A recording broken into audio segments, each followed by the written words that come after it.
Imagine sitting at a dinner table where everyone treats you like a failure, until the most powerful man in the room walks in, looks past them all and says, "Thank you for saving my nephew's life, ma'am."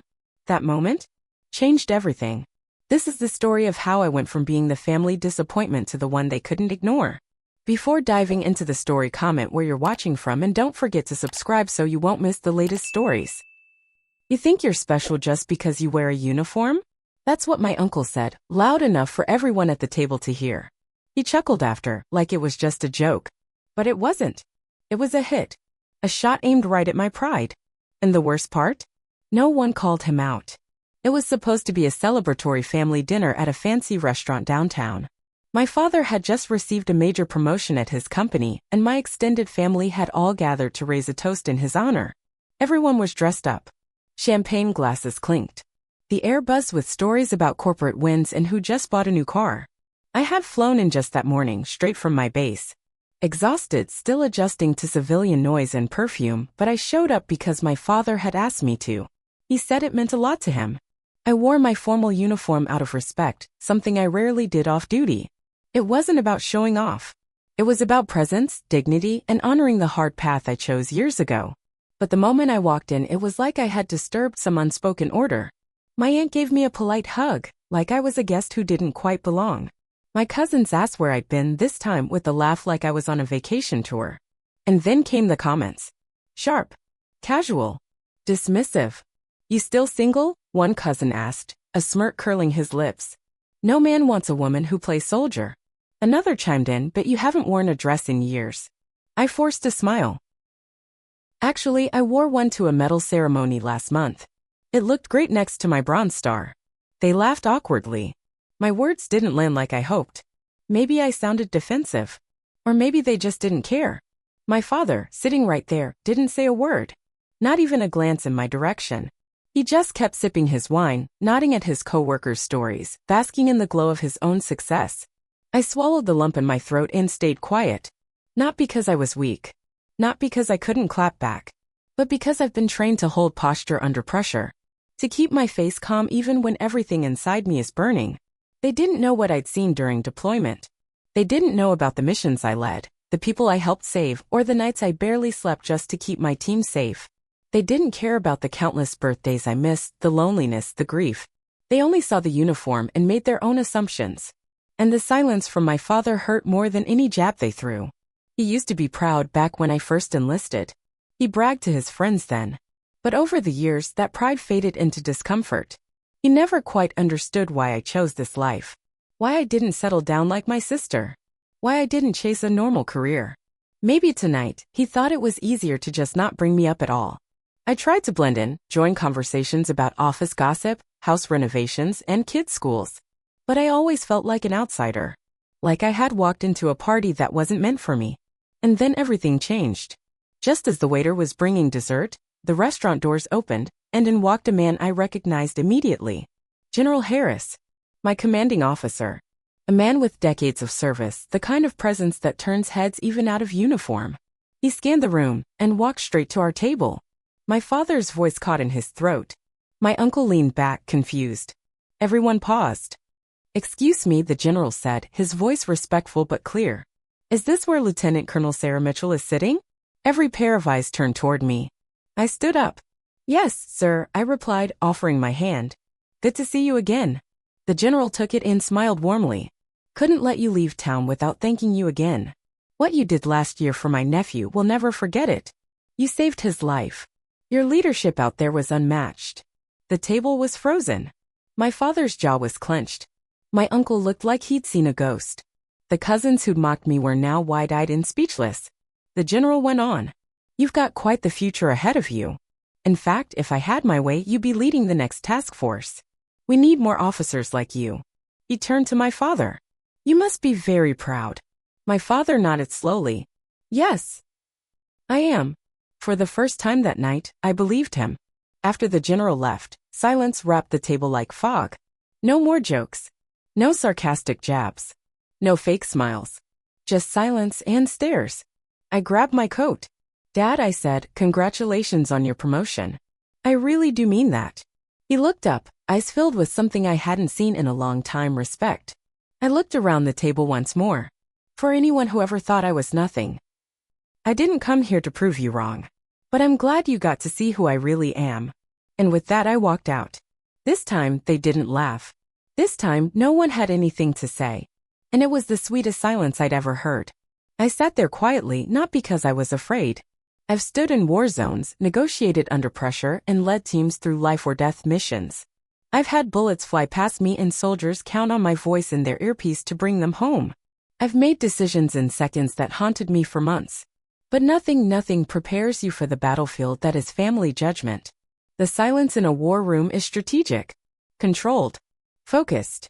The silence around this dinner table was something else entirely.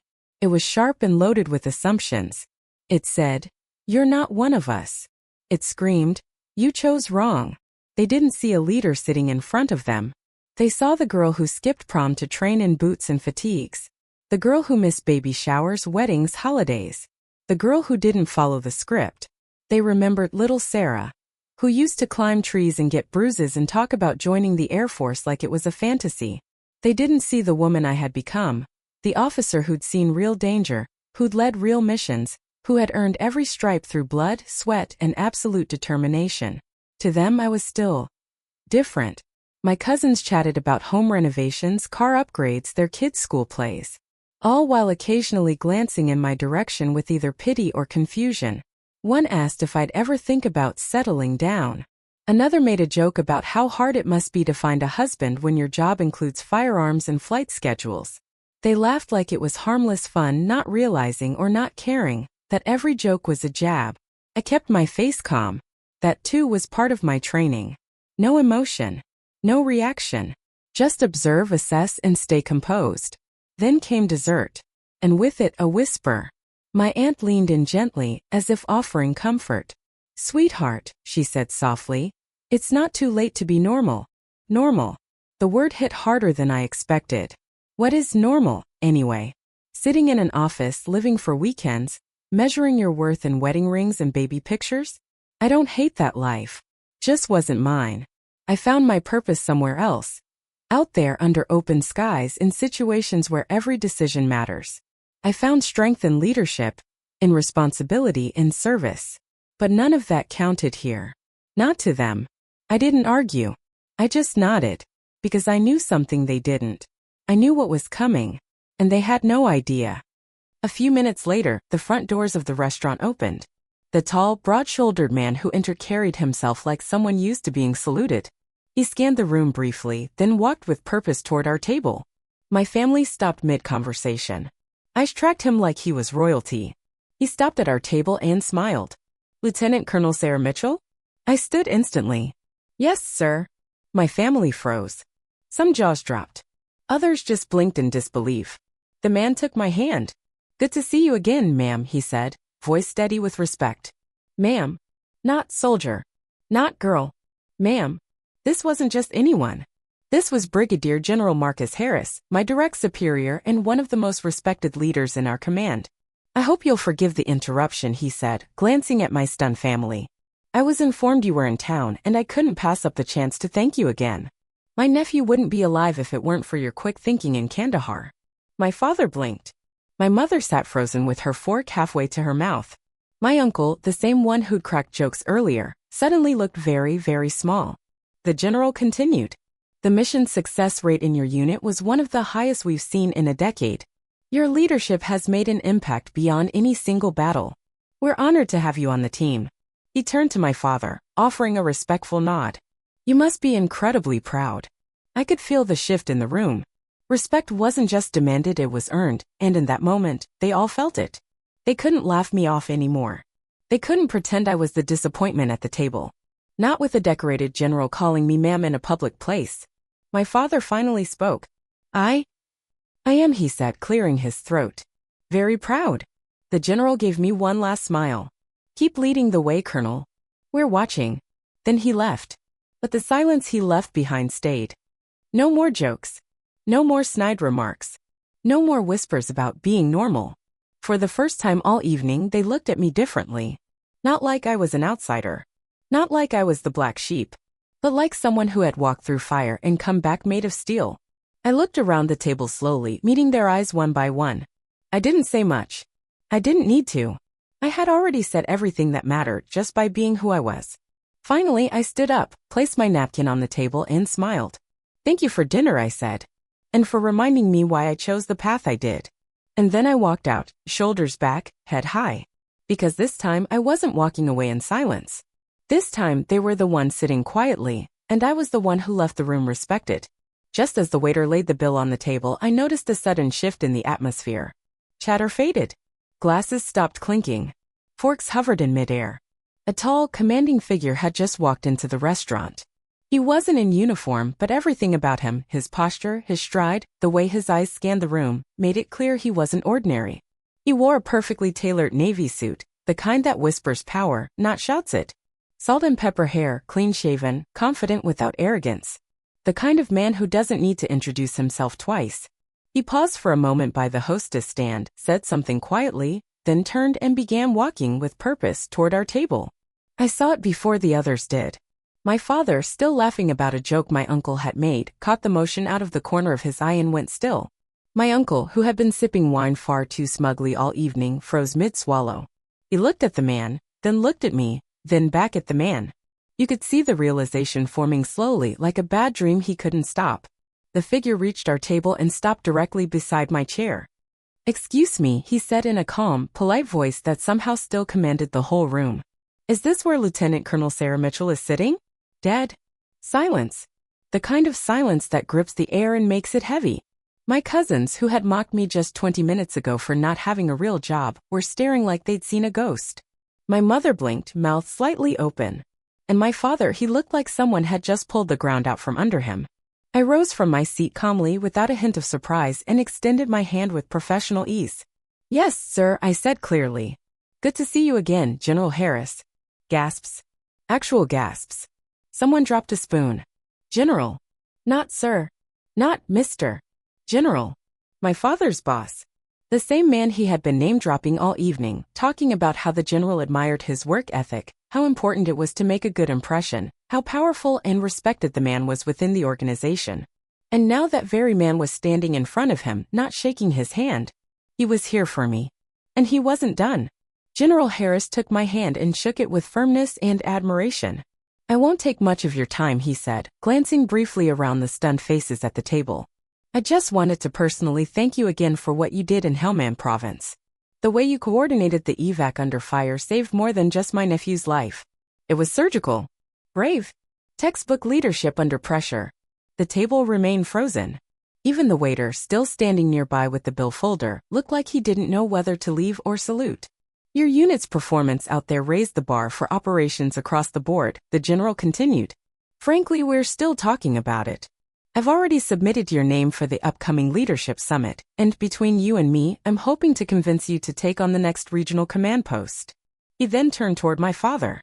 "You must be incredibly proud." My father tried to speak.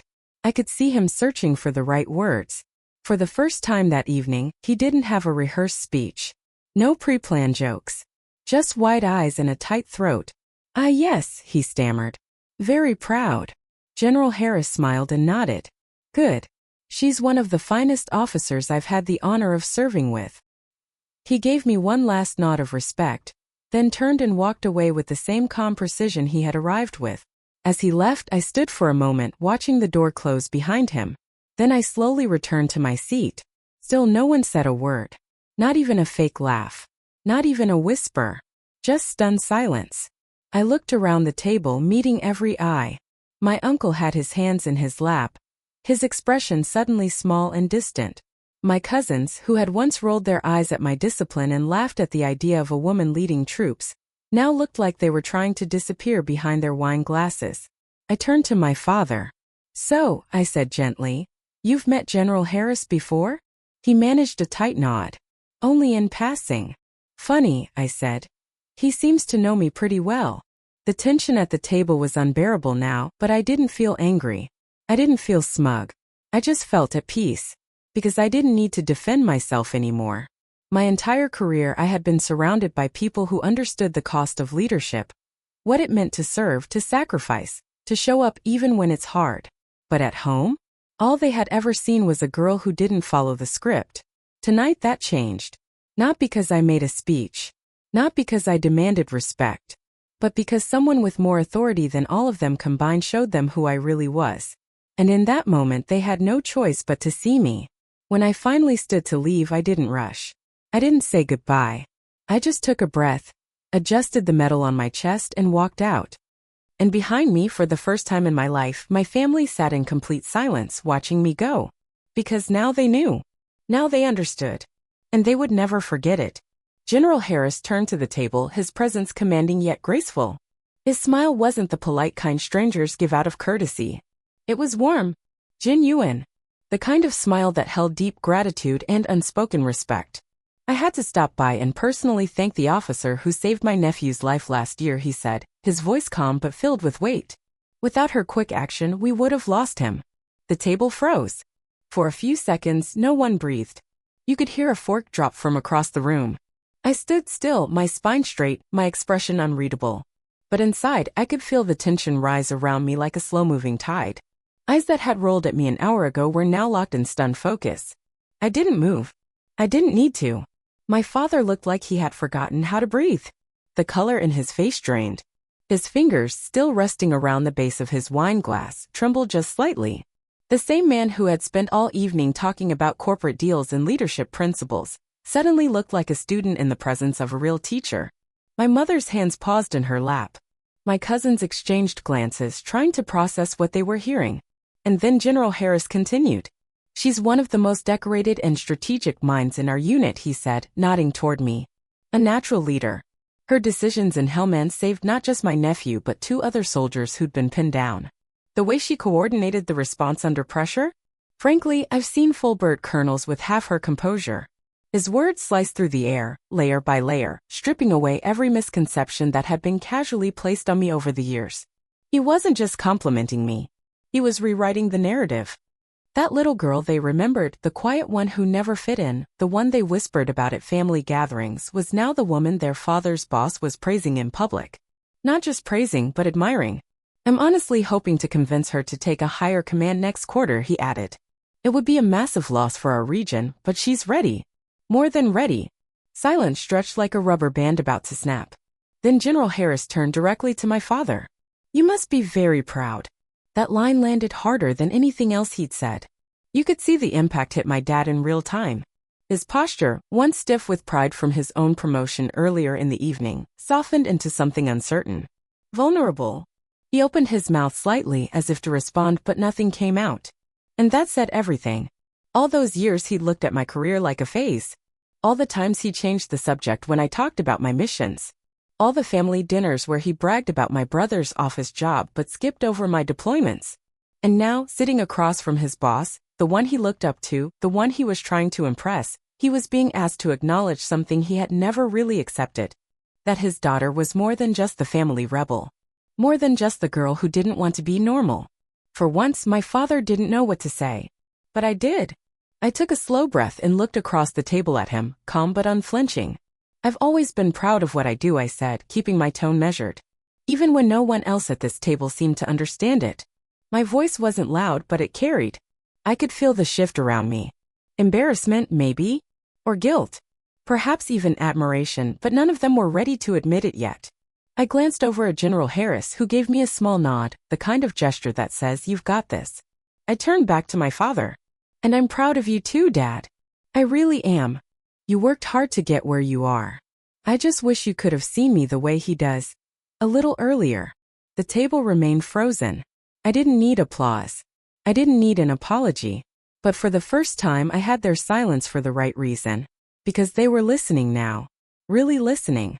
No more jokes about me being single. No more whispers about finding something more stable.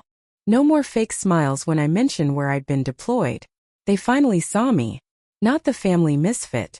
Not the girl in boots. But a leader. A soldier. A woman who had stood between life and death. And made the call. I turned toward General Harris. Thank you, sir. That means a lot. He smiled again. No, Lieutenant Colonel. Thank you. Then he gave a polite nod to the rest of the table, none of whom could meet his eyes, and walked away. His exit left behind a silence more deafening than his arrival. The waiter hesitated to bring the check, sensing the tension. My uncle coughed awkwardly. My mother adjusted the napkin in her lap, as if rearranging silverware could fix what had just been shattered. I stood slowly, picked up my coat and looked around the table one last time. "I hope you all enjoy the rest of your evening," I said. And then without another word, I walked out of the restaurant. This time they didn't mock me. They didn't talk over me. They didn't dare look away. Because now they understood.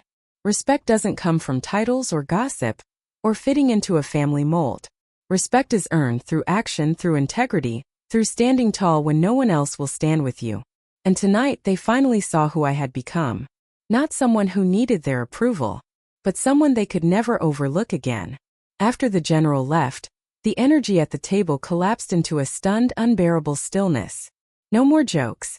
No more whispers behind half-hidden hands. No more smug smiles passed between cousins like inside jokes I'd never be part of. Just silence. Awkward sips of water. Uneasy shifting in chairs. Eyes darting away anytime they met mine. For the first time all night, they didn't know what to do with me. And maybe for the first time ever, they were afraid to say the wrong thing. I let it sit. I didn't rush to fill the silence. I didn't soften the blow. I wanted them to feel it, what it meant to misjudge someone for so long and then watch that illusion shatter in front of them. It was like watching people wake up from a dream they were too comfortable living in. I took my time gathering my things, folding my napkin, adjusting the buttons on my coat, brushing imaginary dust from my shoulder.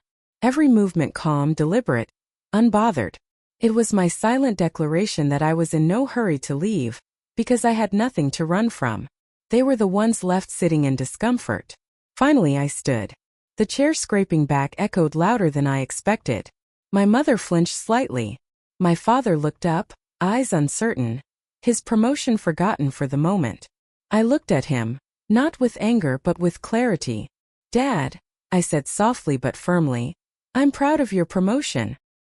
He blinked, surprised by the gentleness in my voice. "I know how hard you worked to get here. I just wish." I paused, letting the words sink in. "I just wish you were as proud of me as your boss is." You could almost hear his heart drop. His shoulders tensed. He opened his mouth, then closed it again. What could he even say? This was the same man who had barely acknowledged my military service. The man who always changed the subject when I brought up my deployments. The man who bragged about my brother's 9-to-5 but barely mentioned my medals. And now his boss, his hero, had just walked in and treated me with more honor and pride than he had in years. I turned toward the rest of the table. The ones who used to call me too intense. The ones who said, "Don't you miss being feminine?" The ones who laughed when I said I didn't want to settle for ordinary. I looked each of them in the eye one by one. No fear. No apology. And to all of you I said thank you. They looked confused, thankful. "Thank you for reminding me why I fight so hard," I continued. "Not for validation. Not for approval. And certainly not for applause. I fight because I know who I am." A beat of silence. "I don't need anyone's permission to be proud of myself. I don't even need your respect," I said, my voice steady. "Because I will always, always earn it." You could feel the words hang in the air like a storm cloud, charged and undeniable. No one interrupted. No one made a joke. No one dared. I straightened my coat and reached for my purse. The clink of the metal buckle felt louder than it should have, but I didn't rush. I gave them one last look, a final image burned into their memory. A woman not asking for space at the table anymore. A woman who had built her own table and filled it with purpose, honor, and discipline. Then I walked out. Not a single person called after me. No one told me to wait. They just watched, staring in a way they never had before. Because for once they saw me. Not just the girl who left home too early. Not the tomboy who never fit in. Not the disappointment at holiday dinners. But the leader. The protector. The force I had worked tirelessly to become. They didn't laugh this time. They didn't roll their eyes. They didn't whisper. They just watched me go, quiet, unsure, humbled. And for the first time in my life, I didn't feel like I had anything to prove. That night didn't end with fireworks or emotional hugs. No dramatic apologies or last-minute confessions. But something did change. A shift. A crack in their long-held view of who I was. Because when someone like General Harris walks into a room and salutes you with words, when a man like him tells the very people who doubted you that you're the one he looks up to, that leaves a mark. Even if they didn't admit it out loud. Even if the only thing they did was sit in silence and stare. That was enough for me. I stepped into the night air, letting the cold hit my face. I took a deep breath, let it out slowly and smiled. Not out of spite, not out of victory, but out of peace. Because I had shown up as myself. I had stood my ground, and I had walked out on my own terms. And maybe, just maybe, the next time my name came up at the dinner table, it wouldn't be followed by a sigh or a dismissive shrug. Maybe now, when they told stories about family, they'd include me. Not as an afterthought. Not as a cautionary tale. But as a warrior. As a woman who chose her path and never looked back. And finally, as someone they could no longer ignore. Direct hit if this story moved you. Don't forget to hit that like button, subscribe to the channel, and turn on the bell icon so you never miss another powerful story. Backhand index pointing down, drop your thoughts in the comments. We love hearing from you.